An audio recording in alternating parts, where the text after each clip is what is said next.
Here,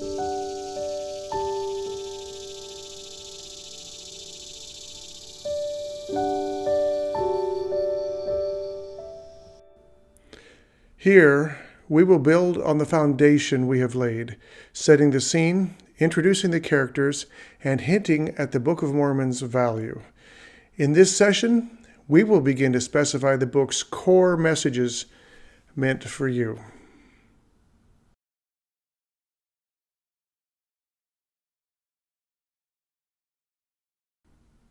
Nephi's birth was unremarkable, just another one of many billions of children.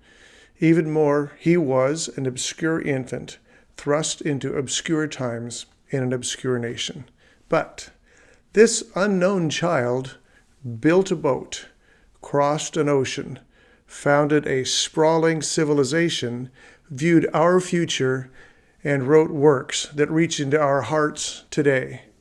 Yes, he was another insignificant-seeming child, born, just like you, with infinite potential and destinies no one could imagine.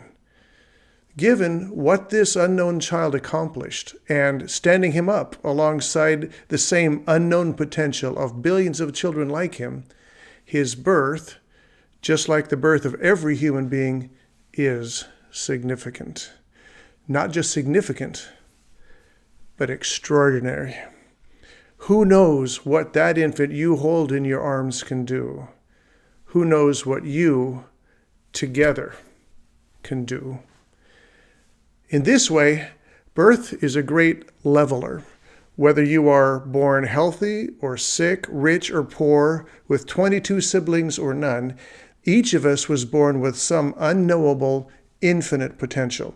Regardless of circumstance, each of us received a chance at life, a chance to start making a difference. We were born to make a magnificent destiny, in line to make the most of the plan laid by us and our Father in heaven. As we ponder the potential of each child born, we logically ask ourselves about the billions of our brothers and sisters who never got that chance. What about them? For those children who died at or near birth, God grants us comforting assurances that His mercy and grace allows for the salvation of these children in the next life.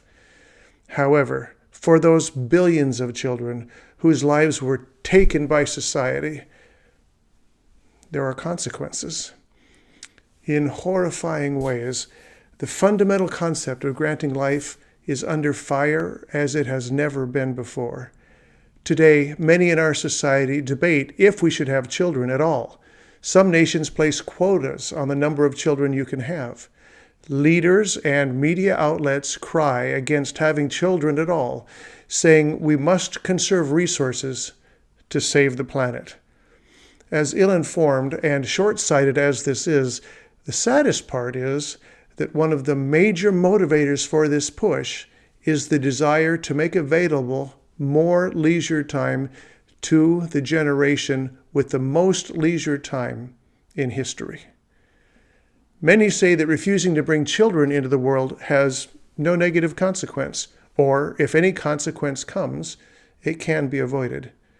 Some wield birth control as a weapon to eliminate entire classes of people, and in some places, humans are now legally allowed to kill their children during and even after birth.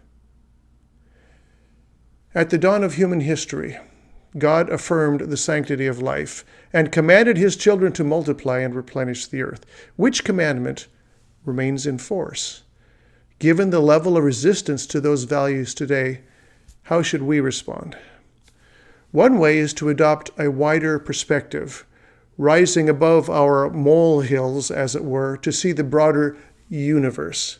If, as we learned in an earlier conversation, we are part of a divine plan with earthly and heavenly helps pre-placed throughout everyone's lives, then the concepts behind birth become clearer, and the motivation to honor that understanding becomes all the greater.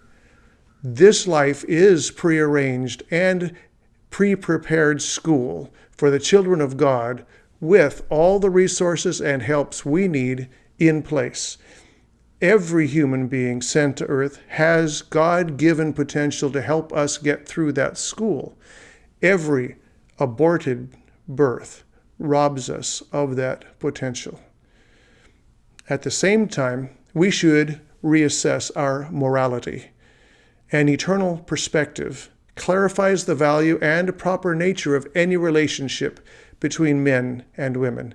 It shines a light on the consequences these values have on individuals, communities, and nations, emphasizing that bearing children is not the problem. The disintegration of the family, including absent parents and parenting, is. God has commanded that the powers of procreation are to be employed only between a man and a woman lawfully wedded as husband and wife. Can you imagine the number of ills that would be prevented if we honored this one commandment? If sexual activity of all types were employed only between a husband and wife dedicated to each other, then many diseases, crimes, broken hearts, broken families, infidelities, instances of abuse, sexual addiction, pornography, faithlessness, abandoned children, and a host of related painful and destructive issues would largely go away. Questions about abortion and gender issues would clarify and be resolved. As well, the positive power that healthier families would add to our societies would improve life exponentially. Given these powerful results, individuals, communities, and nations should bend every effort to promote measures, mindsets, and practices that strengthen our focus on whole person and family development and our responsibility to do what we can to discourage and curtail promiscuity, human sexualization, and exploitation. We should support any measure designed to maintain and strengthen the family as the fundamental unit of society. Now, a final aside. God's commandment to multiply and replenish the earth never sanctions misusing our resources or having random sexual contact or pregnancies heedless of effect or consequence. Raising responsible, loved children within a faithful marriage between a man and a woman is the commandment.